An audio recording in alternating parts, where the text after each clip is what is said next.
Here's how to put your Nintendo Switch Fortnite account on a PS5. Open your browser on a PC or phone and go to the Epic Games website.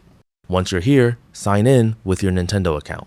Once you're signed in, click your profile icon in the top right corner and select Account.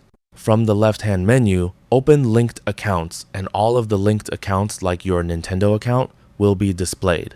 Here, find PlayStation Network and click Link. Since I have already linked my accounts, I won't be able to show you, but the steps are pretty simple and you can just follow the on-screen instructions. After signing in, confirm the connection to link your PlayStation account with your Epic Games account.